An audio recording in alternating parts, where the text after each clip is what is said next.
ನಮಸ್ಕಾರ ಸ್ನೇಹಿತರೆ, ನಮ್ಮ ಮೋಟಿವೇಶನ್ ಮನ್ವಂತರ ಯೂಟ್ಯೂಬ್ ಚಾನಲ್ಗೆ ಸ್ವಾಗತ. ನೀವಿನ್ನೂ ನಮ್ಮ ಚಾನಲ್ಗೆ ಹೊಸಬರಾಗಿದ್ರೆ ಈಗಲೇ ನಮ್ಮ ಚಾನಲ್ ಅನ್ನು ತಪ್ಪದೇ ಸಬ್ಸ್ಕ್ರೈಬ್ ಮಾಡಿ ಮತ್ತು ಬೆಲ್ ಬಟನ್ ಅನ್ನು ಕ್ಲಿಕ್ ಮಾಡುವುದನ್ನು ಮರಿಬೇಡಿ. ಸ್ನೇಹಿತರೆ, ಬೆಳಿಗ್ಗೆ ಎದ್ದು ಮೊಬೈಲ್ ಕೈಗೆತ್ಕೊಂಡ ತಕ್ಷಣ ಒಂದೊಂದೇ ಮೆಸೇಜ್ಗಳು, ಒಂದೊಂದೇ ಕರೆಗಳು ಬರ್ತವೆ. ಯಾರೋ ಒಬ್ರು ಬಂದು, ನೋಡು ಅವನು ನಿನ್ ಬಗ್ಗೆ ಏನೋ ಹೇಳ್ತಿದ್ದ ಅಂತ ಹೇಳ್ತಾರೆ. ಇನ್ನೊಬ್ರು ಬಂದು ನಿಮ್ಮ ಸಂತೋಷವನ್ನೇ ಸಹಿಸಲಾಗದೆ ಮುಖ ಸಿಂಡಿರಿಸ್ಕೋತಾರೆ. ಮತ್ತೊಬ್ರು ನಿಮ್ಮ ಒಳ್ಳೆಯತನವನ್ನೇ ದುರುಪಯೋಗ ಮಾಡಿಕೊಂಡು ನಿಮ್ಮನ್ನೇ ಬಳಸ್ಕೋತಾರೆ. ಇಂದಿನ ಜೀವನ ಹೀಗೆ ಆಗ್ಬಿಟ್ಟದೆ ಸ್ನೇಹಿತರೆ. ಸುತ್ತಲೂ ಜನ ಇದ್ದಾರೆ, ಆದರೆ ಎಲ್ಲರೂ ನಮ್ಮ ಒಳಿತಿಗಾಗಿ ಇಲ್ಲ ಅನ್ನೋ ಸತ್ಯ ನಮಗೆ ಗೊತ್ತಾಗುವಷ್ಟರಲ್ಲಿ ನಾವು ಸಾಕಷ್ಟು ನೋವು ಅನುಭವಿಸ್ಬಿಟ್ಟಿರ್ತೀವಿ. ಆಫೀಸಿನಲ್ಲಿ ಒಬ್ಬ ಸಹೋದ್ಯೋಗಿ ಮುಖಕ್ಕೆ ಮುಖ ನಗುತ್ತಾ ಮಾತಾಡ್ತಾನೆ, ಆದರೆ ಬೆನ್ನು ಹಿಂದೆ ನಿಮ್ಮ ಕೆಲಸವನ್ನೇ ಹಾಳು ಮಾಡುವ ಪ್ರಯತ್ನ ಮಾಡ್ತಿರ್ತಾನೆ. ಸಂಬಂಧಿಕರ ಮನೆಯಲ್ಲಿ ಒಂದು ಸಮಾರಂಭಕ್ಕೆ ಹೋದಾಗ ನಿನ್ ಮಗ ಇನ್ನೂ ಕೆಲಸ ಸಿಗ್ಲಿಲ್ವಾ ಅಂತ ಕುಟುಗುವ ಪ್ರಶ್ನೆ ಕೇಳ್ತಾರೆ. ಸ್ನೇಹಿತರ ಗುಂಪಿನಲ್ಲಿ ಒಬ್ಬ ನೀವೇನೇ ಸಾಧನೆ ಮಾಡಿದ್ರೂ ಅದನ್ನ ಕಡಿಮೆ ಮಾಡಿ ತೋರಿಸೋಕೆ ಪ್ರಯತ್ನಿಸ್ತಾನೆ. ಇಂಥವರ ಮಧ್ಯೆ ಬದುಕ್ತಾ ಇರೋ ನಾವು ನಮ್ಮ ಮನಸ್ಸಿನ ಶಾಂತಿಯನ್ನೇ ಕಳ್ಕೊಳ್ತೀವಿ. ನಮ್ಮ ಆತ್ಮವಿಶ್ವಾಸ ಒಂದೊಂದೇ ಸಣ್ಣ ಗಾಯಗಳಿಂದ ಜರ್ಜರಿತವಾಗ್ತಾ ಇರುತ್ತೆ. ಆದ್ರೆ ಆ ಗಾಯ ಯಾವ ಆಯುಧದಿಂದ ಆಯ್ತು ಅಂತ ನಮಗೆ ಗೊತ್ತೇ ಆಗೋಲ್ಲ.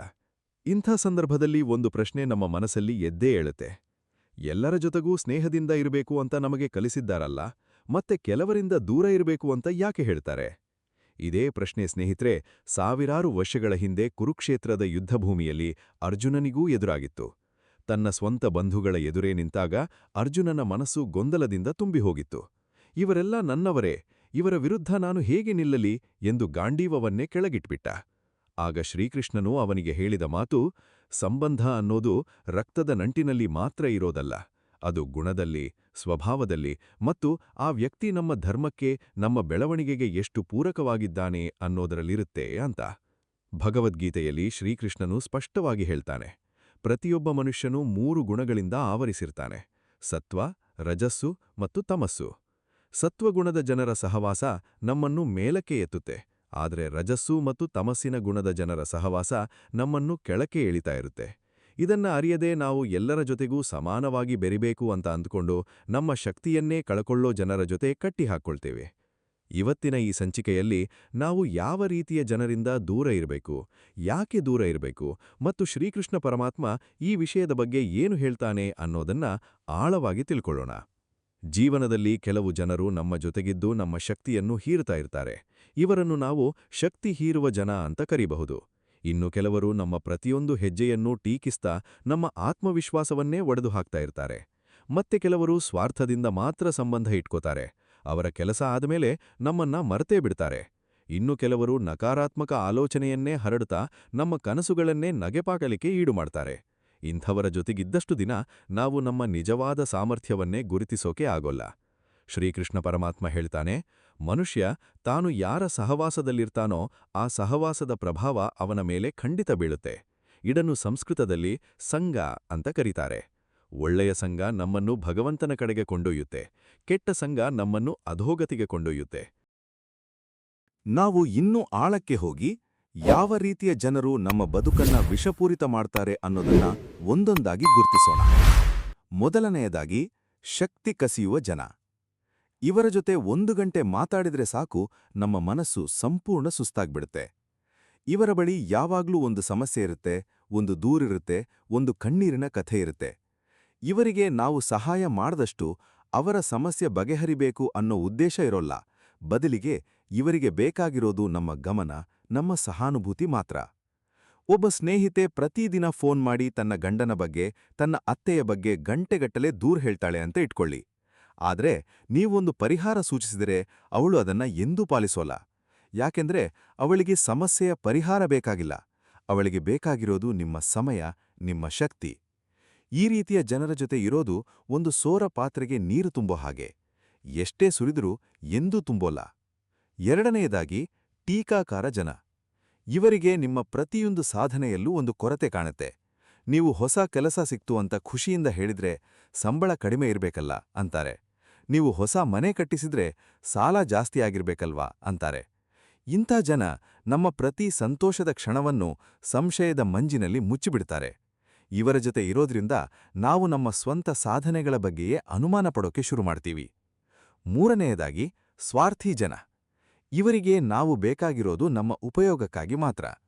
ಕೆಲಸ ಇದ್ದಾಗ ಮಾತ್ರ ನೆನಪಾಗ್ತಾರೆ, ಕೆಲಸ ಆದ ಕೂಡಲೇ ಮಾಯವಾಗ್ತಾರೆ. ಒಬ್ಬ ವ್ಯಕ್ತಿ ತನ್ನ ಮಗನ ಶಾಲಾ ಪ್ರವೇಶಕ್ಕೆ ಸಹಾಯ ಬೇಕಾದಾಗ ಮಾತ್ರ ಫೋನ್ ಮಾಡಿದ, ಆ ಕೆಲಸ ಆದ ಮೇಲೆ ಎಂದೂ ಒಂದು ಮಾತು ಆಡಲಿಲ್ಲ ಅನ್ನೋ ಘಟನೆ ನಿಮ್ಮಲ್ಲಿ ಎಷ್ಟೋ ಜನಕ್ಕೆ ಆಗಿರ್ಬೇಕು. ಇಂಥ ಸಂಬಂಧ ಒಂದು ವ್ಯಾಪಾರದ ಹಾಗೆ. ಅಲ್ಲಿ ಪ್ರೀತಿಗೆ ಜಾಲ ಇರೋಲ್ಲ, ಬರೀ ಲಾಭ ನಷ್ಟದ ಲೆಕ್ಕಾಚಾರ ಮಾತ್ರ ಇರುತ್ತೆ. 4ನೇಯದಾಗಿ ನಕಾರಾತ್ಮಕ ಜನ. ಇವರ ಬಾಯಿಂದ ಎಂದೂ ಒಂದು ಒಳ್ಳೆಯ ಮಾತು ಬರೋಲ್ಲ. ಇದೆಲ್ಲ ಆಗೋಲ್ಲ, ಪ್ರಪಂಚ ಹಾಳಾಗ್ ಹೋಗಿದೆ, ಯಾರೂ ಒಳ್ಳೆಯವರಿಲ್ಲ ಅನ್ನೋ ಮಾತುಗಳೇ ಇವರ ಬಾಯಲ್ಲಿ ಸದಾ ಇರುತ್ತೆ. ಇಂಥ ಜನರ ಜೊತೆ ಇದ್ದಷ್ಟು ದಿನ ನಮ್ಮ ಕನಸುಗಳಿಗೆ ರೆಕ್ಕೆ ಬರೋ ಬದಲು ಆ ರೆಕ್ಕೆಗಳನ್ನೇ ಕತ್ತರಿಸಿಬಿಡ್ತಾರೆ. ಒಬ್ಬ ಯುವಕ ಹೊಸ ವ್ಯಾಪಾರ ಶುರು ಮಾಡಬೇಕು ಅಂತ ಕನಸು ಕಂಡಾಗ ಅವನ ಸ್ನೇಹಿತರೆಲ್ಲ ಬಿಟ್ಬಿಡು, ಇದೆಲ್ಲ ನಿನ್ಕೈಲಾಗೋಲ್ಲ ಅಂತ ಹೇಳಿ ಅವನ ಆತ್ಮವಿಶ್ವಾಸವನ್ನೇ ಕುಗ್ಗಿಸಿಬಿಟ್ಟಿದ್ರು. ಈ 4 ಬಗೆಯ ಜನರ ಸಾಮಾನ್ಯ ಗುಣ ಏನಂದ್ರೆ, ಇವರೆಲ್ಲ ನಮ್ಮ ಜೀವಶಕ್ತಿಯನ್ನ ಕುಗ್ಗಿಸ್ತಾರೆ, ನಮ್ಮ ಮನಸ್ಸಿನ ಶಾಂತಿಯನ್ನ ಕದಡುತ್ತಾರೆ ಮತ್ತು ನಮ್ಮನ್ನ ನಮ್ಮ ನಿಜ ಸ್ವರೂಪದಿಂದ ದೂರ ಮಾಡ್ತಾರೆ. ಆದ್ರೆ ಇಲ್ಲಿ ಒಂದು ಮುಖ್ಯ ಪ್ರಶ್ನೆ ಹೇಳುತ್ತೆ. ಈ ಜನ ಯಾರೋ ದೂರದವರಲ್ಲ, ಇವರು ಕೆಲವೊಮ್ಮೆ ನಮ್ಮ ಸ್ವಂತ ಕುಟುಂಬದವರೇ, ಹತ್ತಿರದ ಸ್ನೇಹಿತರೇ ಆಗಿರ್ತಾರೆ. ಹಾಗಾಗಿ ಇವರಿಂದ ದೂರ ಇರೋದು ಅಷ್ಟು ಸುಲಭ ಅಲ್ಲ. ನಾವು ನೋಡಿದ 4 ಬಗೆಯ ಜನರ ಜೊತೆಗೆ ಇನ್ನೂ 2 ಅಪಾಯಕಾರಿ ಬಗೆಯ ಜನರಿದ್ದಾರೆ. ಅವರನ್ನ ಗುರುತಿಸೋದು ಇನ್ನಷ್ಟು ಕಷ್ಟ, ಯಾಕಂದ್ರೆ ಇವರು ಹೊರಗಿನಿಂದ ಒಳ್ಳೆಯವರ ಹಾಗೆ ಕಾಣ್ತಾರೆ. 5ನೇಯದಾಗಿ ಮೋಸಗಾರ ಜನ. ಇವರ ಮಾತು ಜೇನಿನಂತೆ ಸಿಹಿ, ಆದ್ರೆ ಒಳಗಡೆ ವಿಷ ತುಂಬಿಕೊಂಡಿರ್ತಾರೆ. ಇವರು ನಿಮ್ಮ ಎದುರೇ ನಿಮ್ಮನ್ನ ಹೊಗಳ್ತಾ ಬೆನ್ ಹಿಂದೆ ನಿಮ್ಮ ಬಗ್ಗೆ ಸುಳ್ಳು ಸುದ್ದಿ ಹರಡ್ತಾ ಇರ್ತಾರೆ. ಒಂದು ಆಫೀಸ್ನಲ್ಲಿ ಒಬ್ಬ ವ್ಯಕ್ತಿ ಸಹೋದ್ಯೋಗಿಯ ಮುಂದೆ ಪ್ರತಿದಿನ ನಗುನಗುತ್ತಾ ಮಾತಾಡ್ತಿದ್ದ, ಆದ್ರೆ ಬಾಸ್ ಹತ್ರ ಹೋಗಿ ಆ ಸಹೋದ್ಯೋಗಿಯ ಕೆಲಸದ ಬಗ್ಗೆ ಸುಳ್ಳು ದೂರು ಕೊಡ್ತಿದ್ದ. ಇಂಥ ಜನರ ಅಪಾಯ ಏನಂದ್ರೆ, ಇವರು ದೂರ ಇರ್ತಾರೆ ಅಂತ ಗೊತ್ತಾಗೋವರೆಗೂ ನಾವವರನ್ನ ನಂಬ್ಕೊಂಡೇ ಇರ್ತೀವಿ. ಗೊತ್ತಾದಾಗ ಆಗೋ ನೋವು ಎಷ್ಟು ಆಳವಾಗಿರುತ್ತೆ ಅಂದ್ರೆ ಅದು ನಂಬಿಕೆಯ ಬುನಾದಿಯನ್ನೇ ಅಲುಗಾಡಿಸ್ಬಿಡುತ್ತೆ. 6ನೇಯದಾಗಿ ಅಸೂಯೆ ಪಡುವ ಜನ. ಇವರು ನಿಮ್ಮ ಬೆಳವಣಿಗೆಯನ್ನ ಸಹಿಸೋಕಾಗೋಲ್ಲ. ನೀವು ಮೇಲಕ್ಕೆ ಬಂದಷ್ಟೂ ಇವರ ಒಳಗಡೆ ಒಂದು ಬೆಂಕಿ ಉರಿತಾ ಇರುತ್ತೆ. ಇವರು ಬಹಿರಂಗವಾಗಿ ನಿಮ್ಮ ವಿರೋಧ ಮಾಡೋಲ್ಲ, ಆದ್ರೆ ಸೂಕ್ಷ್ಮವಾಗಿ ನಿಮ್ಮ ಆತ್ಮವಿಶ್ವಾಸವನ್ನ ಕುಗ್ಗಿಸೋ ಕೆಲಸ ಮಾಡ್ತಾ ಇರ್ತಾರೆ. ಒಬ್ಬ ಸಂಬಂಧಿ ನಿಮ್ಮ ಮಗಳಿಗೆ ಒಳ್ಳೆ ಕೆಲ್ಸ ಸಿಕ್ತು ಅಂತ ಗೊತ್ತಾದಾಗ ಮುಖದಲ್ಲಿ ನಗು ತೋರಿಸಿದ್ರೂ ಒಳಗಡೆ ಅಸೂಯೆಯಿಂದ ಉರಿತಾ ನಂತರ ಬೇರೆಯವರತ್ರ ಅವಳಿಗೆ ಆ ಕೆಲ್ಸ ಸಿಕ್ಕಿದ್ದೇ ಆಶ್ಚರ್ಯ, ಅಷ್ಟೇನೂ ಪ್ರತಿಭೆ ಇಲ್ಲ ಅಂತ ಹೇಳ್ಕೊಂಡು ತಿರುಗ್ತಾಳೆ. ಈಗ ಸ್ನೇಹಿತರೆ, ಇಲ್ಲೊಂದು ಪ್ರಮುಖ ಪ್ರಶ್ನೆ ಎದುರಾಗುತ್ತೆ. ಈ ಎಲ್ಲಾ ಬಗೆಯ ಜನ ನಮ್ಮ ಸುತ್ತಮುತ್ತ ಇದ್ದಾಗ ಅವರಿಂದ ದೂರ ಇರೋದು ಸ್ವಾರ್ಥ ಆಗತ್ತಾ? ನಾವು ಎಲ್ಲರನ್ನೂ ಪ್ರೀತಿಸಬೇಕು ಅಂತ ಕಲಿತಿಲ್ವಾ? ಇದೇ ಗೊಂದಲ ನಿಮ್ಮಲ್ಲಿ ಸಾಕಷ್ಟು ಜನಕ್ಕಿರುತ್ತೆ. ಇಲ್ಲಿ ಒಂದು ಸತ್ಯ ಅರ್ಥ ಮಾಡ್ಕೋಬೇಕು. ದೂರ ಇರೋದು ಅಂದ್ರೆ ದ್ವೇಷ ಮಾಡೋದಲ್ಲ, ಅದು ಸ್ವಂತ ರಕ್ಷಣೆ. ಒಂದು ಗಿಡ ಬೆಳೀಬೇಕಾದ್ರೆ ಅದಕ್ಕೆ ಸರಿಯಾದ ಮಣ್ಣು, ಸರಿಯಾದ ನೀರು, ಸರಿಯಾದ ಬಿಸಿಲು ಬೇಕು. ಒಂದು ಗಿಡವನ್ನ ವಿಷಪೂರಿತ ಮಣ್ಣಲ್ಲಿ ನೆಟ್ಟು ಎಲ್ಲಾ ಮಣ್ಣನ್ನು ಪ್ರೀತಿಸಬೇಕು ಅಂತ ಹೇಳಿದ್ರೆ ಆ ಗಿಡ ಬದುಕೋಲ್ಲ. ಅದೇ ರೀತಿ ನಮ್ಮ ಮನಸ್ಸು ಕೂಡ ಒಂದು ಗಿಡ ಇದ್ಹಾಗೆ, ಅದಕ್ಕೆ ಸರಿಯಾದ ಸಹವಾಸ ಬೇಕು, ಇಲ್ಲಾಂದ್ರೆ ಅದು ಬಾಡ್ಹೋಗುತ್ತೆ. ಇಲ್ಲೊಂದು ಘಟನೆ ನೆನಪಿಸ್ಕೊಲಿ. ಒಬ್ಬ ಮಹಿಳೆ ತನ್ನ ತಂಗಿಯ ಜೊತೆ ಮಾತಾಡಿದ ನಂತರ ಯಾವಾಗಲೂ ಸುಸ್ತಾಗಿ ಬೇಸರದಿಂದ ಇರ್ತಿದ್ಲು. ಯಾಕಂದ್ರೆ ತಂಗಿ ಪ್ರತಿ ಸಲ ತನ್ನ ಜೀವನದ ಬಗ್ಗೆ ದೂರು, ಅಸಮಾಧಾನ ಮತ್ತು ಆಕೆಯ ಬಗ್ಗೆಯೇ ಟೀಕೆ ಮಾಡ್ತಿದ್ಲು. ಈ ಮಹಿಳೆ ವರ್ಷಗಟ್ಲೆ ಇದನ್ನ ಸಹಿಸ್ಕೊಂಡು ಅವಳು ನನ್ ತಂಗಿ ಬಿಟ್ಬಿಡೋಕಾಗುತ್ತಾ ಅಂತ ಅಂದ್ಕೊಂಡೇ ಇದ್ಲು. ಆದ್ರೆ ಒಂದು ದಿನ ಆಕೆಗೆ ಗೊತ್ತಾಯ್ತು, ದೂರ ಇರೋದು ಅಂದ್ರೆ ಪ್ರೀತಿ ಇಲ್ಲ ಅಂತ ಅರ್ಥ ಅಲ್ಲ ಅಂತ, ಅದು ತನ್ನ ಮನಸ್ಸಿನ ಶಾಂತಿಯನ್ನ ಕಾಪಾಡಿಕೊಳ್ಳೋ ದಾರಿ ಅಂತ. ಇದೇ ಪಾಠವನ್ನ ಶ್ರೀಕೃಷ್ಣ ಪರಮಾತ್ಮ ನಮ್ಗೆ ಭಗವದ್ಗೀತೆಯಲ್ಲಿ ಕಲಿಸ್ತಾನೆ. ಆಸಕ್ತಿ ಇಲ್ಲದೆ, ದ್ವೇಷ ಇಲ್ಲದೆ, ಸಮಚಿತ್ತದಿಂದ ದೂರ ಇರೋದನ್ನ ಕಲಿಬೇಕು ಅಂತ. ನಾವೊಂದು ಮುಖ್ಯ ಸತ್ಯವನ್ನ ಅರ್ಥ ಮಾಡ್ಕೊಂಡ್ವಿ. ದೂರ ಇರೋದು ಅಂದ್ರೆ ದ್ವೇಷ ಅಲ್ಲ, ಅದು ಸ್ವಂತ ರಕ್ಷಣೆ.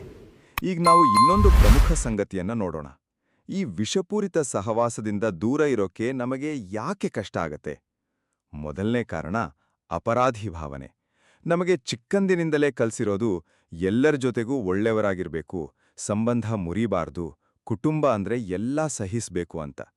ಈ ಸಂಸ್ಕಾರ ನಮ್ಮ ಮನಸ್ಸಲ್ಲಿ ಎಷ್ಟು ಆಳವಾಗಿ ಬೇರೂರಿದೆ ಅಂದ್ರೆ, ಯಾರಿಂದಾದ್ರೂ ದೂರ ಇರಬೇಕು ಅಂತ ಅಂದುಕೊಂಡು ಕೂಡ್ಲೇ ಮನಸ್ಸಲ್ಲಿ ಒಂದು ಅಪರಾಧಿ ಭಾವನೆ ಶುರುವಾಗುತ್ತೆ.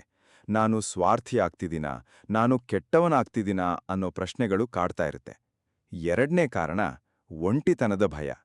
ಆ ವಿಷಪೂರಿತ ಸಂಬಂಧದಿಂದ ದೂರ ಆದ್ರೆ ನಾವು ಒಂಟಿಯಾಗ್ಬಿಡ್ತೀವಿ ಅನ್ನೋ ಭಯ ನಮ್ಮನ್ನ ಕಾಡುತ್ತೆ. ವಿಶೇಷವಾಗಿ ಆ ಸಂಬಂಧ ಕುಟುಂಬದೊಳಗಿನ ಅಥವಾ ವರ್ಷಗಳ ಹಳೆಯ ಸ್ನೇಹಿದ್ದಾಗಿದ್ರೆ ಅದನ್ನ ಬಿಟ್ಬಿಡೋದು ಇನ್ನಷ್ಟು ಕಷ್ಟ ಆಗುತ್ತೆ. ಇವರಿಲ್ದೇ ನನಗೆ ಬೇರೆ ಯಾರೂ ಇಲ್ಲ ಅನ್ನೋ ಭಾವನೆ ನಮ್ಮನ್ನ ಆ ಸಂಬಂಧದಲ್ಲೇ ಬಂಧಿಸಿಡುತ್ತೆ. ಮೂರನೇ ಕಾರಣ ಬದಲಾವಣೆಯ ಆಸೆ. ಇವರು ಬದಲಾಗ್ತಾರೆ, ಸ್ವಲ್ಪ ಸಮಯ ಕೊಡ್ಬೇಕು ಅಂತ ನಾವು ಅಂದ್ಕೊಳ್ತಾ ವರ್ಷಗಟ್ಟಲೆ ಅದೇ ವಿಷಪೂರಿತ ಸಂಬಂಧದಲ್ಲಿ ಇದ್ಬಿಡ್ತೀವಿ. ಒಬ್ಬ ವ್ಯಕ್ತಿ ತನ್ನ ಸ್ನೇಹಿತ ಪದೇ ಪದೇ ಸುಳ್ಳು ಹೇಳ್ತಿದ್ರೂ ಒಂದಲ್ಲ ಒಂದಿನ ಬದಲಾಗ್ತಾನೆ ಅಂತ 10 ವರ್ಷ ಕಾಯ್ದ. ಆದ್ರೆ ಆ ಸ್ನೇಹಿತ ಎಂದೂ ಬದಲಾಗ್ಲಿಲ್ಲ. ಇಲ್ಲಿ ಒಂದು ಸತ್ಯ ಅರ್ಥ ಮಾಡ್ಕೋಬೇಕು. ಮನುಷ್ಯನ ಮೂಲ ಸ್ವಭಾವ ಬದಲಾಯಿಸೋದು ನಮ್ಮ ಕೈಲಿಲ್ಲ. ಅವರವರ ಸ್ವಭಾವ ಅವರವರ ಕರ್ಮಫಲ. ನಾವು ಬರೀ ನಮ್ಮ ಪ್ರತಿಕ್ರಿಯೆಯನ್ನ ಬದಲಾಯಿಸಬಹುದಷ್ಟೇ. 4ನೇ ಕಾರಣ ಸಾಮಾಜಿಕ ಒತ್ತಡ. ಜನ ಏನಂದ್ಕೊಳ್ತಾರೆ, ಸಂಬಂಧಿಕರು ಏನು ಹೇಳ್ತಾರೆ ಅನ್ನೋ ಭಯ ನಮ್ಮನ್ನ ಆ ವಿಷಪೂರಿತ ಸಂಬಂಧದಲ್ಲೇ ಉಳಿಸಿಬಿಡುತ್ತೆ. ಒಂದು ಕುಟುಂಬದ ಸಮಾರಂಭದಲ್ಲಿ ಎಲ್ಲರ ಎದುರೇ ಒಬ್ಬ ಸಂಬಂಧಿ ಇನ್ನೊಬ್ಬರನ್ನ ಅವಮಾನಿಸ್ತಿದ್ರೂ ಸಂಬಂಧ ಹಾಳಾಗ್ಬಾರ್ದು ಅಂತ ಸುಮ್ನಿದ್ಬಿಡ್ತೀವಿ. ಆದ್ರೆ ಈ ಸುಮ್ನಿರೋದೇ ನಮ್ಮ ಆತ್ಮಗೌರವವನ್ನ ಪ್ರತಿ ಸಲ ಸ್ವಲ್ಪ ಸ್ವಲ್ಪ ಕಡಿಮೆ ಮಾಡ್ತಾ ಹೋಗುತ್ತೆ. ಈ ಎಲ್ಲ ಕಾರಣಗಳ ಮಧ್ಯೆ ಒಂದು ಪ್ರಶ್ನೆ ಪದೇ ಪದೇ ನಮ್ಮ ಮನಸ್ಸಲ್ಲಿ ಎದ್ದೇಳುತ್ತೆ. ನಿಜವಾಗ್ಲೂ ಈ ಜನರಿಂದ ದೂರ ಇರೋದು ಸರಿಯೇ? ಇದಕ್ಕೆ ಉತ್ತರ ಹುಡುಕೋಕೆ ನಾವು ಮಹಾಭಾರತದ ಇನ್ನೊಂದು ಪ್ರಸಂಗವನ್ನ ನೋಡಬೇಕು. ಪಾಂಡವರ ಬಾಳಿನಲ್ಲಿ ಶಕುನಿ ಅನ್ನೋ ವ್ಯಕ್ತಿ ಸ್ವಂತ ಸೋದರಮಾವ ಆಗಿದ್ರೂ ಆತನ ಪ್ರತಿಯೊಂದು ಮಾತು, ಪ್ರತಿಯೊಂದು ಸಲಹೆ ವಿಷಪೂರಿತವಾಗೇ ಇರ್ತಿತ್ತು. ದುರ್ಯೋಧನ ಶಕುನಿಯ ಮಾತನ್ನ ಕುರುಡಾಗಿ ನಂಬಿ ಕೊನೆಗೆ ತನ್ನ ಇಡೀ ಕುಲವನ್ನೇ ನಾಶ ಮಾಡಿಕೊಂಡ. ಇದೇ ಸಮಯದಲ್ಲಿ ಶ್ರೀಕೃಷ್ಣ ಪರಮಾತ್ಮ ಯಾವ ಸಹವಾಸ ನಮ್ಮನ್ನ ಎಲ್ಲಿಗೆ ಕೊಂಡೊಯ್ಯುತ್ತೆ ಅನ್ನೋದನ್ನ ಸ್ಪಷ್ಟವಾಗಿ ತೋರಿಸಿಕೊಟ್ರು. ನಾವು ಶಕುನಿಯ ಪ್ರಸಂಗದ ಮೂಲಕ ವಿಷಪೂರಿತ ಸಹವಾಸ ಎಷ್ಟು ಅಪಾಯಕಾರಿ ಅನ್ನೋದನ್ನ ಸ್ಪರ್ಶಿಸಿದ್ವಿ. ಈಗ ನಾವು ಈ ವಿಷಯವನ್ನ ಇನ್ನಷ್ಟು ಆಳವಾಗಿ ಇಂದಿನ ಬದುಕಿಗೆ ಹೋಲಿಸಿ ಅರ್ಥ ಮಾಡ್ಕೊಳ್ಳೋಣ. ಒಂದು ಸತ್ಯ ಏನಂದ್ರೆ, ವಿಷಪೂರಿತ ಸಹವಾಸದ ಪರಿಣಾಮ ಒಂದೇ ದಿನದಲ್ಲಿ ಕಾಣೋಲ್ಲ. ಅದು ನಿಧಾನವಾಗಿ ಕಣ್ಣಿಗೆ ಕಾಣದ ಹಾಗೆ ನಮ್ಮ ಮೇಲೆ ಪರಿಣಾಮ ಬೀರುತ್ತೆ. ಒಂದು ಹನಿ ಹನಿ ವಿಷ ಸೇರಿ ಕೊನೆಗೆ ಇಡೀ ಬಾವಿಯ ನೀರೇ ವಿಷಪೂರಿತವಾಗೋ ಹಾಗೆ ನಮ್ಮ ಸುತ್ತಲಿನ ನಕಾರಾತ್ಮಕ ಜನರ ಮಾಟು, ಅವರ ಟೀಕೆ, ಅವರ ಅಸೂಯೆ ಇವೆಲ್ಲ ನಿಧಾನವಾಗಿ ನಮ್ಮ ಮನಸ್ಸನ್ನ ವಿಷಪೂರಿತ ಮಾಡ್ತಾ ಹೋಗುತ್ತೆ. ಒಂದು ದಿನ ಬೆಳಗಾಗುವಷ್ಟರಲ್ಲಿ ನಮಗೆ ಗೊತ್ತಾಗುತ್ತೆ, ನಾವು ಈ ಹಿಂದೆ ಇದ್ದಷ್ಟು ಸಂತೋಷವಾಗಿಲ್ಲ, ಆತ್ಮವಿಶ್ವಾಸ ಇಲ್ಲ, ಕನಸು ಕಾಣೋ ಶಕ್ತಿಯೇ ಇಲ್ಲ ಅಂತ. ಇನ್ನೊಂದು ಮುಖ್ಯ ವಿಷಯ, ಈ ವಿಷಪೂರಿತ ಜನ ನಮ್ಮ ಬಗ್ಗೆ ಇಟ್ಟಿರೋ ಅಭಿಪ್ರಾಯವನ್ನ ನಾವು ನಮ್ಮ ಬಗ್ಗೆಯೇ ನಂಬಕ್ಕೆ ಶುರು ಮಾಡ್ತೀವಿ. ಒಂದು ಹುಡುಗಿ ಚಿಕ್ಕಂದಿನಿಂದಲೂ ಅವಳ ಅಣ್ಣ ನಿನ್ ಕೈಲಿ ಏನೂ ಆಗೋಲ್ಲ, ನೀನು ಸೋಮಾರಿ ಅಂತ ಹೇಳ್ತಿದ್ದ. ಇದನ್ನ ಪದೇ ಪದೇ ಕೇಳ್ತಾ ಕೇಳ್ತಾ ಆ ಹುಡುಗಿ ನಿಜವಾಗ್ಲೂ ತನ್ಬಗ್ಗೆ ಅದನ್ನೇ ನಂಬಕ್ಕೆ ಶುರು ಮಾಡಿದ್ಲು. ವರ್ಷಗಳ ನಂತರ ಆ ಅಣ್ಣನ ಸಹವಾಸದಿಂದ ದೂರ ಆದಾಗ ಮಾತ್ರ ಆಕೆಗೆ ಗೊತ್ತಾಯಿತು, ತಾನು ಸೋಮಾರಿಯಲ್ಲ, ತನಗೆ ಸಾಕಷ್ಟು ಪ್ರತಿಭೆ ಇದೆ ಅಂತ. ಇದೇ ಪ್ರಕ್ರಿಯೆಯನ್ನ ಮನಃಶಾಸ್ತ್ರದಲ್ಲಿ ಇಂಟರ್ನಲೈಸೇಷನ್ ಅಂತ ಕರೀತಾರೆ. ಅಂದ್ರೆ ಬೇರೆಯವರ ಅಭಿಪ್ರಾಯವನ್ನ ನಮ್ಮ ಸ್ವಂತ ಅಭಿಪ್ರಾಯ ಅಂತ ನಂಬಿಬಿಡೋದು. ಇಲ್ಲಿ ಒಂದು ಪ್ರಶ್ನೆ ಎದ್ದೇಳತ್ತೆ, ಹಾಗಾದ್ರೆ ನಮಗೆ ಕಷ್ಟದಲ್ಲಿರೋ ಜನಕ್ಕೆ ಸಹಾಯ ಮಾಡೋದೇ ತಪ್ಪಾ? ಇಲ್ಲ ಸ್ನೇಹಿತರೆ, ಇಲ್ಲಿ ಸ್ಪಷ್ಟತೆ ಬೇಕು. ಕಷ್ಟದಲ್ಲಿರೋ ಜನಕ್ಕೆ ಸಹಾಯ ಮಾಡೋದು ಧರ್ಮ. ಆದರೆ ಶಾಶ್ವತವಾಗಿ ನಮ್ಮ ಶಕ್ತಿಯನ್ನ ಹೀರ್ತಾ, ನಮ್ಮ ಆತ್ಮಗೌರವವನ್ನ ಒಡೆಯುತ್ತಾ, ನಮ್ಮ ಬೆಳವಣಿಗೆಗೆ ಅಡ್ಡಿಯಾಗ್ತಾ ಇರೋ ಜನ ಬೇರೆ, ತಾತ್ಕಾಲಿಕ ಕಷ್ಟದಲ್ಲಿರೋ ಜನ ಬೇರೆ. ಒಬ್ಬ ಸ್ನೇಹಿತ ಒಂದು ಕಷ್ಟದ ಸಮಯದಲ್ಲಿ ನಿಮ್ಮ ಸಹಾಯ ಕೇಳಿ ಆ ಸಹಾಯ ಪಡ್ಕೊಂಡ ಮೇಲೆ ಕೃತಜ್ಞತೆ ತೋರಿಸಿದ್ರೆ ಅದು ಆರೋಗ್ಯಕರ ಸಂಬಂಧ. ಆದ್ರೆ ಒಬ್ಬ ವ್ಯಕ್ತಿ ಪದೇ ಪದೇ ಸಮಸ್ಯೆ ತಂದು ಸಹಾಯ ಪಡ್ಕೊಂಡ ಮೇಲೂ ಬದಲಾಗದೆ ಮತ್ತೆ ಮತ್ತೆ ಅದೇ ಸಮಸ್ಯೆಯ ಸುತ್ತ ಸುತ್ತುತ್ತಿದ್ರೆ ಅದೊಂದು ಚಕ್ರ. ಅದರಿಂದ ದೂರ ಇರೋದೇ ಬುದ್ಧಿವಂತಿಕೆ. ಇಲ್ಲಿ ನಮಗೆ ಮಾರ್ಗದರ್ಶನ ಬೇಕಾಗತ್ತೆ. ಯಾವ ಸಂಬಂಧ ಆರೋಗ್ಯಕರ, ಯಾವುದು ವಿಷಪೂರಿತ ಅಂತ ಹೇಗೆ ಗುರುತಿಸೋದು? ಯಾವ ರೀತಿ ಈ ಸಂಬಂಧಗಳಿಂದ ದೂರ ಇರೋದು? ಅಪರಾಧಿ ಭಾವನೆ ಇಲ್ಲದೆ, ದ್ವೇಷ ಇಲ್ಲದೆ. ಈ ಎಲ್ಲ ಪ್ರಶ್ನೆಗಳಿಗೆ ಉತ್ತರ ಶ್ರೀಕೃಷ್ಣ ಪರಮಾತ್ಮ ಭಗವದ್ಗೀತೆಯಲ್ಲಿ ಮತ್ತು ತನ್ನ ಸ್ವಂತ ಬಾಳಲಲ್ಲಿ ತೋರಿಸಿಕೊಟ್ಟಿದ್ದಾನೆ. ನಾವು ಶ್ರೀಕೃಷ್ಣ ಪರಮಾತ್ಮನ ಜೀವನದ ಕಡೆಗೆ ತಿರುಗೋಣ. ಶ್ರೀಕೃಷ್ಣನ ಬಾಳಿನಲ್ಲಿ ಒಂದು ಪ್ರಸಂಗ ಇದೆ. ಅದು ನಮಗೆ ದೂರ ಇರೋದು ಹೇಗೆ, ಯಾಕೆ ಅನ್ನೋದನ್ನ ಸ್ಪಷ್ಟವಾಗಿ ಕಲಿಸುತ್ತೆ. ಇದು ಶಿಶುಪಾಲನ ಪ್ರಸಂಗ. ಶಿಶುಪಾಲ ಶ್ರೀಕೃಷ್ಣನ ಸ್ವಂತ ಸೋದರತ್ತೆಯ ಮಗ. ಅಂದ್ರೆ ರಕ್ತ ಸಂಬಂಧದಲ್ಲಿ ಬಹಳ ಹತ್ತಿರದವನು. ಆದ್ರೆ ಶಿಶುಪಾಲ ಹುಟ್ಟಿನಿಂದಲೇ ಕೃಷ್ಣನ ಬಗ್ಗೆ ದ್ವೇಷ ಇಟ್ಕೊಂಡಿದ್ದ. ಪ್ರತಿ ಸಭೆಯಲ್ಲೂ, ಪ್ರತಿ ಸಂದರ್ಭದಲ್ಲೂ ಕೃಷ್ಣನನ್ನ ಅವಮಾನಿಸೋಕೆ ಟೀಕಿಸೋಕೆ ಪ್ರಯತ್ನಿಸ್ತಿದ್ದ. ಒಂದು ಪ್ರಸಿದ್ಧ ಘಟನೆಯಲ್ಲಿ ಯುಧಿಷ್ಠಿರನ ರಾಜಸೂಯ ಯಜ್ಞದಲ್ಲಿ ಎಲ್ಲರ ಎದುರೇ ಶಿಶುಪಾಲ ಕೃಷ್ಣನನ್ನ ನೂರಾರು ಬೈಗುಳುಗಳಿಂದ ನಿಂದಿಸಿದ. ಆದ್ರೆ ಕೃಷ್ಣ ಆಗಲೂ ಸಮಾಧಾನದಿಂದ ಇದ್ದ, ಕೋಪಗೊಳ್ಳಲಿಲ್ಲ. ಯಾಕಂದ್ರೆ ಕೃಷ್ಣನಿಗೆ ತಿಳಿದಿತ್ತು, ಶಿಶುಪಾಲನ ಮಾತು ಅವನ ಸ್ವಂತ ಒಳಗಿನ ಅಸೂಯೆ, ದ್ವೇಷ, ಅಹಂಕಾರದ ಪ್ರತಿಬಿಂಬ. ಅದಕ್ಕೆ ತನ್ನ ಮನಸ್ಸಿನ ಶಾಂತಿಯನ್ನ ಬಲಿಕೊಡೋ ಅಗತ್ಯ ಇಲ್ಲ ಅಂತ.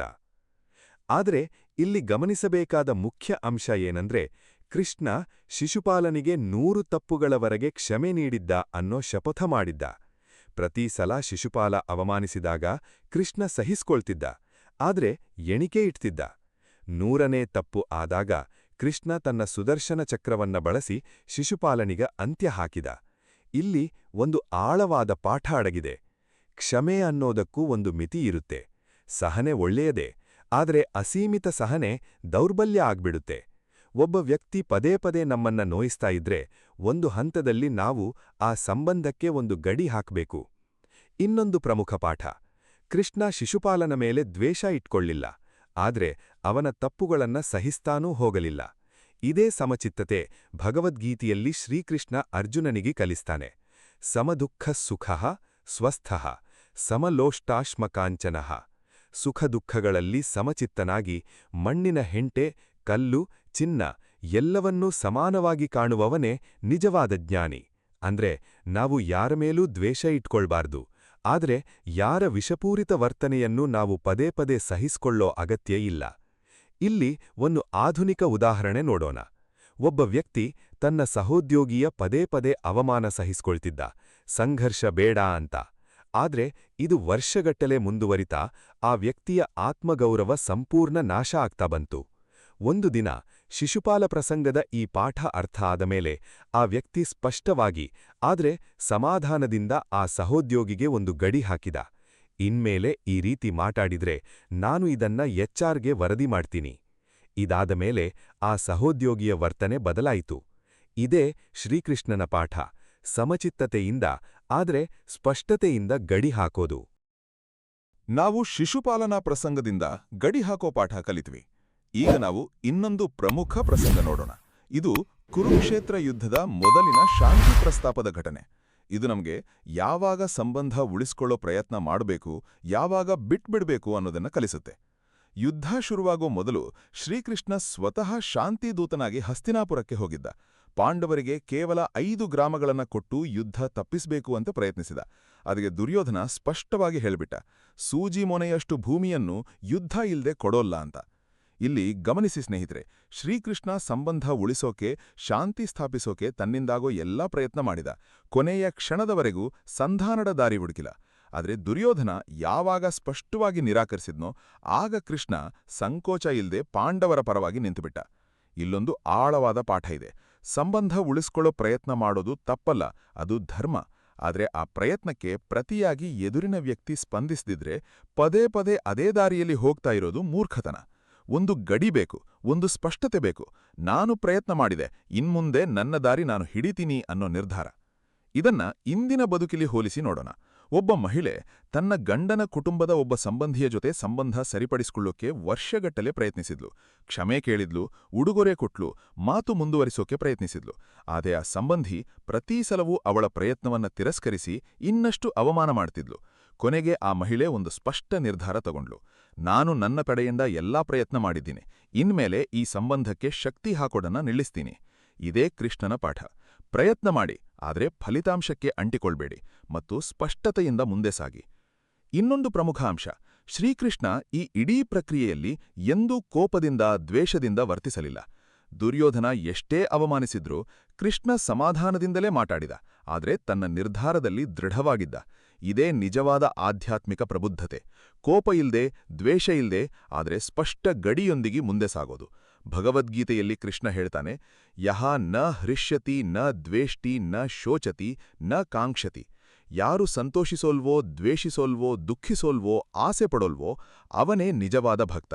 ಈ ಸಮಚಿತ್ತತೆಯನ್ನ ನಾವು ನಮ್ಮ ಸಂಬಂಧಗಳಲ್ಲಿ ಅಳವಡಿಸಿಕೊಳ್ಳುವುದೇ ನಿಜವಾದ ಬುದ್ಧಿವಂತಿಕೆ. ನಾವು ಶಾಂತಿ ಪ್ರಸ್ತಾಪದ ಪ್ರಸಂಗದಿಂದ ಪ್ರಯತ್ನ ಮಾಡಿ ಫಲಿತಾಂಶಕ್ಕೆ ಅಂಟಿಕೊಳ್ಳದೆ ಮುಂದೆ ಸಾಗೋ ಪಾಠ ಕಲಿತ್ವೆ. ಈಗ ನಾವು ಶ್ರೀಕೃಷ್ಣನ ಇನ್ನೊಂದು ಪ್ರಸಂಗ ನೋಡೋಣ. ಇದು ಗೀತೋಪದೇಶದ ಮೂಲ ಸಾರ. ಇದು ನಮಗೆ ಈ ಇಡೀ ವಿಷಯದ ಆಧ್ಯಾತ್ಮಿಕ ಆಳವನ್ನ ತೋರಿಸುತ್ತೆ. ಅರ್ಜುನ ಯುದ್ಧಭೂಮಿಯಲ್ಲಿ ನಿಂತಾಗ ಅವನ ಮನಸ್ಸಲ್ಲಿದ್ದಿದ್ದು ಬರೀ ಒಂದು ಪ್ರಶ್ನೆಯಲ್ಲ, ಅದು ಆಳವಾದ ಒಂದು ಸಂಘರ್ಷ. ರಕ್ತ ಸಂಬಂಧ ವರ್ಸಸ್ ಧರ್ಮ. ಇವರೆಲ್ಲ ನನ್ನವರು, ಇವರ ವಿರುದ್ಧ ನಾನು ಹೇಗೆ ಹೋರಾಡಲಿ ಅನ್ನೋ ಪ್ರಶ್ನೆಗೆ ಶ್ರೀಕೃಷ್ಣ ಕೊಟ್ಟ ಉತ್ತರ ಇಂದಿಗೂ ನಮಗೆ ದಾರಿದೀಪ. ಕೃಷ್ಣ ಹೇಳ್ತಾನೆ, ಆತ್ಮ ಶಾಶ್ವತ, ಆದರೆ ಸಂಬಂಧಗಳು ಈ ಜನ್ಮಕ್ಕೆ ಸೀಮಿತ. ಪ್ರತಿಯೊಂದು ಸಂಬಂಧವೂ ಒಂದು ಉದ್ದೇಶಕ್ಕಾಗಿ ಬರುತ್ತೆ. ಆ ಉದ್ದೇಶ ಮುಗಿದಾಗ ಆ ಸಂಬಂಧ ತನ್ನ ಪಾತ್ರ ಮುಗಿಸ್ಕೊಳ್ಳುತ್ತೆ. ಇದನ್ನ ಅರ್ಥ ಮಾಡಿಕೊಳ್ಳದೆ ಪ್ರತಿಯೊಂದು ಸಂಬಂಧವನ್ನೂ ಶಾಶ್ವತ ಅಂತ ಅಂದ್ಕೊಂಡು ಅದಕ್ಕಾಗಿ ಅಂಟಿಕೊಂಡಿರೋದೇ ನಮ್ಮ ದುಃಖಕ್ಕೆ ಮೂಲ ಕಾರಣ. ಇಲ್ಲೊಂದು ಸುಂದರ ಸಾಕ್ಷಿ ಕಥೆ ಇದೆ. ಒಮ್ಮೆ ಒಬ್ಬ ಋಷಿ ಶ್ರೀಕೃಷ್ಣನ ಬಳಿ ಬಂದು ಕೇಳಿದ, ಸ್ವಾಮಿ, ನನ್ನ ಸ್ವಂತ ಸಹೋದರ ನನಗೆ ಪದೇ ಪದೇ ಮೋಸ ಮಾಡ್ತಾನೆ, ನನ್ನ ಆಸ್ತಿ ಕಸ್ಕೊಳ್ಳೋಕೆ ಪ್ರಯತ್ನಿಸ್ತಾನೆ, ನಾನೇನ್ ಮಾಡ್ಲಿ? ಸಂಬಂಧ ಮುರಿಬಾರ್ದು ಅಂತ ಸಹಿಸ್ಕೊಳ್ಳಲ್ಲ ಅಥವಾ ಅವನಿಂದ ದೂರ ಆಗ್ಬೇಕಾ? ಇದಕ್ಕೆ ಕೃಷ್ಣ ಉತ್ತರಿಸಿದ್ದು ಹೀಗೆ: ನದಿ ಸಮುದ್ರದ ಕಡೆಗೆ ಹರಿತಾ ಇರೋವಾಗ ದಾರಿಯಲ್ಲಿ ಬಂಡೆಗಳು ಸಿಕ್ಕಾಗ ಆ ನದಿ ಬಂಡೆಗಳ ಜೊತೆ ಜಗಳ ಆಡೋಲ್ಲ, ಬದಲಿಗೆ ತನ್ನ ದಾರಿ ಬದಲಾಯಿಸ್ಕೊಂಡು ಮುಂದೆ ಸಾಗುತ್ತೆ. ಅದೇ ರೀತಿ ಯಾವ ಸಂಬಂಧ ನಿನ್ನ ಪ್ರಗತಿಗೆ ಬಂಡೆಯಂತೆ ಅಡ್ಡ ಬರುತ್ತೋ ಅದರ ಜೊತೆ ಜಗಳ ಆಡದೆ, ದ್ವೇಷ ಇಟ್ಕೊಳ್ದೆ ಸುಮ್ಮನೆ ನಿನ್ನ ದಾರಿ ಬದಲಾಯಿಸ್ಕೊಂಡು ಮುಂದೆ ಸಾಗು. ಸಂಬಂಧದ ಹೆಸರಲ್ಲಿ ನಿನ್ನ ಆತ್ಮಗೌರವವನ್ನ, ನಿನ್ನ ಶಾಂತಿಯನ್ನ ಬಲಿ ಕೊಡ್ಬೇಡ. ಈ ಕಥೆಯ ಸಾರ ಇಂದಿಗೂ ಅಷ್ಟೇ ಪ್ರಸುಕ್ತ. ನಮ್ಮ ಸುತ್ತ ಎಷ್ಟೋ ಜನ ಬಂಡೆಗಳಂತೆ ಇರ್ತಾರೆ. ಕುಟುಂಬದೊಳಗೆ, ಸ್ನೇಹಿತರಲ್ಲಿ, ಆಫೀಸಿನಲ್ಲಿ. ಇವರೆಲ್ಲರ ಜೊತೆ ಜಗಳ ಆಡ್ತಾ ಅವರನ್ನ ಬದಲಾಯಿಸೋಕೆ ಪ್ರಯತ್ನಿಸ್ತಾ ನಮ್ಮ ಶಕ್ತಿ ಸಮಯ ವ್ಯಯ ಮಾಡೋ ಬದಲು ನಾವು ನಮ್ಮ ದಾರಿ ಬದಲಾಯಿಸ್ಕೊಂಡು ನಮ್ಮ ಶಾಂತಿಯ ಕಡೆಗೆ, ನಮ್ಮ ಬೆಳವಣಿಗೆಯ ಕಡೆಗೆ ಸಾಗಬೇಕು ಅನ್ನೋದೇ ಶ್ರೀಕೃಷ್ಣನ ಆಳವಾದ ಸಂದೇಶ. ಗೀತೆಯಲ್ಲಿ ಇದನ್ನ ಅನಾಸಕ್ತಿ ಅಂತ ಕರೀತಾರೆ. ಫಲಾಪೇಕ್ಷೆಯಿಲ್ದೆ ಕರ್ಮ ಮಾಡೋದು, ಸಂಬಂಧಗಳಿಗೆ ಅತಿಯಾಗಿ ಅಂಟುಕೊಳ್ಳದೆ ಬದುಕೋದು. ಈ ಮೂರು ಪ್ರಸಂಗಗಳಿಂದ, ಶಿಶುಪಾಲ, ಶಾಂತಿ ಪ್ರಸ್ತಾಪ ಮತ್ತು ಈ ಋಷಿಯ ಸಾಕ್ಷಿ ಕಥೆಯಿಂದ ನಮಗೆ ಸ್ಪಷ್ಟವಾಗುತ್ತೆ, ದೂರ ಇರೋದು ಪಾಪ ಅಲ್ಲ, ಅದು ಆಧ್ಯಾತ್ಮಿಕ ಪ್ರಬುದ್ಧತೆ. ನಾವು ನೋಡಿದ ಎಲ್ಲಾ ಪಾಠಗಳನ್ನ ಈಗ ಒಟ್ಟುಗೂಡಿಸಿ ನಮ್ಮ ಸ್ವಂತ ಬದುಕಿಗೆ ಅನ್ವಯಿಸೋ ಸಮಯ ಬಂದಿದೆ. ಇದು ಬರೀ ಕಥೆ ಕೇಳೋ ಸಮಯ ಅಲ್ಲ, ಇದು ಆತ್ಮಾವಲೋಕನದ ಸಮಯ. ಒಂದು ಕ್ಷಣ ನಿಮ್ಮ ಬದುಕಿನ ಕಡೆಗೆ ತಿರುಗಿ ನೋಡಿ. ಯಾರ ಜೊತೆ ಮಾತಾಡಿದ ಮೇಲೆ ನಿಮ್ಗೆ ಸುಸ್ತಾಗುತ್ತೆ? ಯಾರ ಸಂಪರ್ಕ ಬಂದ ಕೂಡ್ಲೆ ನಿಮ್ಮ ಎದೆ ಭಾರವಾಗುತ್ತೆ? ಯಾರ ಮಾತು ಪದೇ ಪದೇ ನಿಮ್ಮ ಆತ್ಮವಿಶ್ವಾಸವನ್ನ ಕುಗ್ಗಿಸುತ್ತೆ? ಈ ಪ್ರಶ್ನೆಗಳಿಗೆ ಪ್ರಾಮಾಣಿಕವಾಗಿ ಉತ್ತರ ಕೊಟ್ಕೊಳ್ಳಿ. ಇದೇ ನಿಮ್ಮ ಜೀವನದ ಆ ಶಿಶುಪಾಲರು. ಅವರು ಸಂಬಂಧಿಕರಾಗಿರಬಹುದು, ಸ್ನೇಹಿತರಾಗಿರಬಹುದು, ಸಹೋದ್ಯೋಗಿಗಳಾಗಿರಬಹುದು. ಆದರೆ ಅವರ ಸ್ಥಾನ ಏನೇ ಇರಲಿ, ಅವರ ಪ್ರಭಾವ ನಿಮ್ಮ ಬದುಕಿಗೆ ವಿಷಪೂರಿತ ಆಗಿದ್ರೆ ಅವರಿಂದ ದೂರ ಇರೋ ಧೈರ್ಯ ನಿಮಗೆ ಬೇಕೇ ಬೇಕು. ನೆನಪಿಡಿ, ದೂರ ಇರೋದು ಅಂದ್ರೆ ಸೇಡು ತೀರ್ಸ್ಕೊಳ್ಳೋದಲ್ಲ, ಜಗಳ ಆಡೋದಲ್ಲ, ಅವರ ಬಗ್ಗೆ ಕೆಟ್ಟದಾಗಿ ಮಾತಾಡೋದಲ್ಲ. ಅದು ಬರೀ ನಿಶ್ಶಬ್ದವಾಗಿ ಶಾಂತಚಿತ್ತದಿಂದ ನಿಮ್ಮ ಶಕ್ತಿಯನ್ನ ಆ ದಿಕ್ಕಿನಿಂದ ಹಿಂಪಡೆಯೋ ಪ್ರಕ್ರಿಯೆ. ನದಿ ಬಂಡೆಯ ಜೊತೆ ಜಗಳ ಆಡದೆ ದಾರಿ ಬದಲಿಸಿಕೊಂಡ ಹಾಗೆ ನೀವು ಕೂಡ ನಿಮ್ಮ ದಾರಿ ಬದಲಿಸಿಕೊಳ್ಳಿ. ಇದಕ್ಕೆ ಯಾವುದೇ ಸ್ಪಷ್ಟೀಕರಣ ಕೊಡೋ ಅಗತ್ಯ ಇಲ್ಲ, ಯಾವುದೇ ದೊಡ್ಡ ಜಗಳ ಮಾಡೋ ಅಗತ್ಯ ಇಲ್ಲ. ಬರೀ ನಿಧಾನವಾಗಿ ಆ ಸಂಬಂಧಕ್ಕೆ ಕೊಡ್ತಿದ್ದ ಸಮಯ, ಶಕ್ತಿ, ಗಮನವನ್ನ ಕಡಿಮೆ ಮಾಡ್ತಾ ಹೋಗಿ. ಇದೇ ಸಮಯದಲ್ಲಿ ಒಂದು ಪ್ರಮುಖ ಎಚ್ಚರಿಕೆ. ಈ ಪ್ರಕ್ರಿಯೆಯಲ್ಲಿ ನಿಮ್ಮ ಮನಸ್ಸು ಗಟ್ಟಿಯಾಗ್ಬಾರ್ದು, ನಿಮ್ಮ ಹೃದಯ ಕಠೋರ ಆಗ್ಬಾರ್ದು.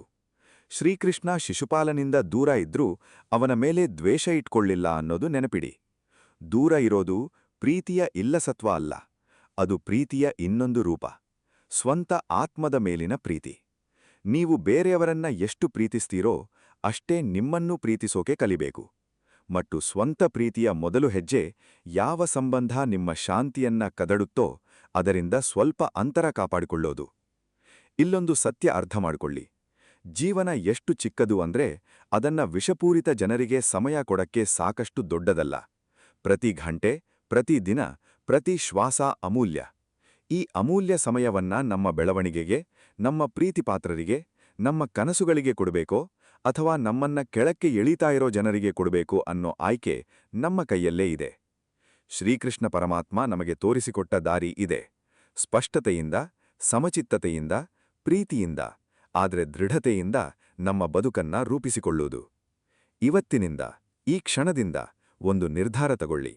ನಿಮ್ಮ ಶಕ್ತಿಯನ್ನ ಕುಗ್ಗಿಸೋ ಜನರಿಂದ ನಿಧಾನವಾಗಿ ದೂರ ಆಗ್ತಾ, ನಿಮ್ಮ ಆತ್ಮವನ್ನ ಬೆಳಗಿಸೋ ಜನರ ಸಹವಾಸದಲ್ಲಿ ಹೆಚ್ಚು ಸಮಯ ಕಳೀತೀನಿ ಅಂತ. ಇದೇ ನಿಜವಾದ ಆಧ್ಯಾತ್ಮಿಕ ಪ್ರಗತಿ, ಇದೇ ನಿಜವಾದ ಸ್ವಾತಂತ್ರ್ಯ. ನಾವು ಈಗ ಈ ಪಯಣದ ಕೊನೇ ಹಂತಕ್ಕೆ ಬಂದಿದ್ದೇವೆ. ಇಲ್ಲಿಯವರೆಗೂ ನಾವು ನೋಡಿದ ಪ್ರತಿಯೊಂದು ಪಾಠವೂ ಒಂದೇ ಸತ್ಯದ ಕಡೆಗೆ ಬೊಟ್ಟು ಮಾಡುತ್ತೆ. ನಿಮ್ಮ ಬದುಕು ನಿಮ್ಮದೇ, ಅದನ್ನ ಕಾಪಾಡಿಕೊಳ್ಳೋ ಜವಾಬ್ದಾರಿಯೂ ನಿಮ್ಮದೇ. ಇಂದು ಪ್ರಪಂಚದಲ್ಲಿ ಪ್ರತಿಯೊಬ್ಬರೂ ಒಂದಲ್ಲ ಒಂದು ರೀತಿಯ ವಿಷಪೂರಿತ ಸಂಬಂಧದ ಮಧ್ಯೆ ಬದುಕ್ತಿದ್ದಾರೆ. ಆದರೆ ಎಷ್ಟು ಜನ ಇದನ್ನ ಗುರುತಿಸ್ತಾರೆ? ಎಷ್ಟು ಜನ ಇದಕ್ಕೆ ಗಡಿ ಹಾಕೋ ಧೈರ್ಯ ತೋರಿಸ್ತಾರೆ? ಬಹಳ ಕಡಿಮೆ ಜನ. ಯಾಕಂದ್ರೆ ನಮಗೆ ಚಿಕ್ಕಂದಿನಿಂದ ಕಲಿಸಿರೋದೇ ಸಹಿಸ್ಕೊಳ್ಳಿ, ಎಲ್ಲರ ಜೊತೆಗೂ ಒಳ್ಳೆಯವರಾಗಿ, ಸಂಬಂಧ ಮುರಿಬೇಡಿ ಅಂತ. ಆದರೆ ಇಂದು ಈ ಸಂಚಿಕೆಯ ಮೂಲಕ ನಾವೊಂದು ಹೊಸ ಸತ್ಯವನ್ನ ಕಲಿತಿದ್ದೇವೆ. ನಿಮ್ಮ ಮನಸ್ಸಿನ ಶಾಂತಿ, ನಿಮ್ಮ ಆತ್ಮಗೌರವ, ನಿಮ್ಮ ಬೆಳವಣಿಗೆ ಇವೆಲ್ಲ ಯಾವುದೇ ಸಂಬಂಧಕ್ಕಿಂತ ಮುಖ್ಯ. ಶ್ರೀಕೃಷ್ಣ ಪರಮಾತ್ಮ ನಮಗೆ ತೋರಿಸಿಕೊಟ್ಟ ದಾರಿ ಬರೀ ಪುರಾಣದ ಕಥೆಯಲ್ಲ, ಅದು ಇಂದಿಗೂ ಪ್ರಶಸ್ತವಾದ ಜೀವನ ಸೂತ್ರ. ಶಿಶುಪಾಲನಂತಹ ಜನರಿಂದ ಸಮಚಿತ್ತದಿಂದ ದೂರ ಇರಿ, ಆದರೆ ಗಡಿ ಮೀರಿದಾಗ ಸ್ಪಷ್ಟವಾಗಿ ನಿಂತುಕೊಳ್ಳಿ. ಸಂಬಂಧ ಉಳಿಸಿಕೊಳ್ಳೋ ಪ್ರಯತ್ನ ಮಾಡಿ, ಆದರೆ ಫಲಿತಾಂಶಕ್ಕೆ ಅಂಟಿಕೊಳ್ಳದೆ ಮುಂದೆ ಸಾಗಿ. ಬಂಡೆಗಳ ಜೊತೆ ಜಗಳ ಆಡದೆ ನದಿಯ ಹಾಗೆ ನಿಮ್ಮ ದಾರಿ ಬದಲಿಸಿಕೊಂಡು ಮುಂದೆ ಹರಿಯಿರಿ. ಇದೇ ನಿಜವಾದ ಬುದ್ಧಿವಂತಿಕೆ, ಇದೇ ನಿಜವಾದ ಆಧ್ಯಾತ್ಮಿಕ ಬೆಳವಣಿಗೆ. ನೆನಪಿಡಿ ಸ್ನೇಹಿತರೆ, ನೀವು ಯಾರ ಜೊತೆ ಸಮಯ ಕಳೀತೀರೋ ಆ ಜನರ ಪ್ರಭಾವ ನಿಮ್ಮ ಆಲೋಚನೆ, ನಿಮ್ಮ ಮಾತು, ನಿಮ್ಮ ಕ್ರಿಯೆ, ಕೊನೆಗೆ ನಿಮ್ಮ ಭವಿಷ್ಯದ ಮೇಲೆ ಬೀಳುತ್ತೆ. ಹಾಗಾಗಿ ಇಂದಿನಿಂದ ನಿಮ್ಮ ಸುತ್ತಲಿನ ಪ್ರತಿಯೊಂದು ಸಂಬಂಧವನ್ನ ಒಂದು ಕನ್ನಡಿಯ ಮುಂದೆ ನಿಲ್ಲಿಸಿ ಪರೀಕ್ಷಿಸಿ. ಈ ಸಂಬಂಧ ನನ್ನನ್ನ ಬೆಳಗಿಸುತ್ತಾ ಅಥವಾ ಆರಿಸುತ್ತಾ? ಈ ಸಂಬಂಧ ನನ್ನ ಆತ್ಮವನ್ನ ಎತ್ತುತ್ತಾ ಅಥವಾ ಕುಗ್ಗಿಸುತ್ತಾ? ಈ ಪ್ರಶ್ನೆಗಳಿಗೆ ಪ್ರಾಮಾಣಿಕ ಉತ್ತರ ಕೊಟ್ಕೊಂಡು ಆ ಉತ್ತರದ ಆಧಾರದ ಮೇಲೆ ಧೈರ್ಯದಿಂದ ನಿರ್ಧಾರ ತಗೊಳ್ಳಿ. ಜೀವನ ಒಂದೇ ಸಲ ಸಿಗುತ್ತೆ. ಈ ಅಮೂಲ್ಯ ಜೀವನವನ್ನ ವಿಷಪೂರಿತ ಸಂಬಂಧಗಳ ಭಾರದಲ್ಲಿ ಕಳಿಕೊಳ್ಬೇಡಿ. ಶ್ರೀಕೃಷ್ಣ ಪರಮಾತ್ಮನ ಈ ಪಾಠಗಳನ್ನ ಹೃದಯದಲ್ಲಿಟ್ಟುಕೊಂಡು ಸ್ಪಷ್ಟತೆಯಿಂದ, ಪ್ರೀತಿಯಿಂದ, ಆದರೆ ದೃಢತೆಯಿಂದ ನಿಮ್ಮ ಬದುಕನ್ನ ಮುನ್ನಡೆಸಿ. ನಿಮ್ಮ ಶಕ್ತಿಯನ್ನ ಕುಗ್ಗಿಸೋ ಜನರಿಂದ ದೂರ ಇರಿ, ನಿಮ್ಮ ಆತ್ಮವನ್ನ ಬೆಳಗಿಸೋ ಜನರ ಜೊತೆ ಹೆಚ್ಚು ಸಮಯ ಕಳೆಯಿರಿ. ಇದೇ ನಿಜವಾದ ಧರ್ಮ, ಇದೇ ನಿಜವಾದ ಆಧ್ಯಾತ್ಮಿಕ ಸ್ವಾತಂತ್ರ್ಯ, ಇದೇ ಶ್ರೀಕೃಷ್ಣ ಪರಮಾತ್ಮ ನಮಗೆ ಕಲಿಸಿದ ಜೀವನದ ಅತ್ಯುನ್ನತ ಪಾಠ. ಇದಿಷ್ಟು ಈ ಸಂಚಿಕೆಯ ವಿಷಯವಾಗಿದೆ. ಈ ಸಂಚಿಕೆಯ ಅನಿಸಿಕೆ ಅಭಿಪ್ರಾಯಗಳನ್ನ ತಪ್ಪದೇ ನಮ್ಮೊಂದಿಗೆ ಹಂಚಿಕೊಳ್ಳಿ ಮತ್ತು ಲೈಕ್ ಮಾಡುವುದನ್ನ ಮರೆಯಬೇಡಿ. ಈ ಸಂಚಿಕೆ ನಿಮಗೆ ಇಷ್ಟವಾಗಿದ್ದಲ್ಲಿ ಹರೇ ಕೃಷ್ಣ ಎಂದು ಕಾಮೆಂಟ್ ಮಾಡಿ ಅಥವಾ ನಿಮ್ಮ ಇಷ್ಟದ ದೇವರ ಹೆಸರನ್ನ ಕಾಮೆಂಟ್ನಲ್ಲಿ ಬರೆಯಿರಿ. ಆ ಭಗವಂತನು ನಿಮ್ಮೆಲ್ಲರನ್ನೂ ಆಶೀರ್ವದಿಸಲಿ. ವಂದನೆಗಳು.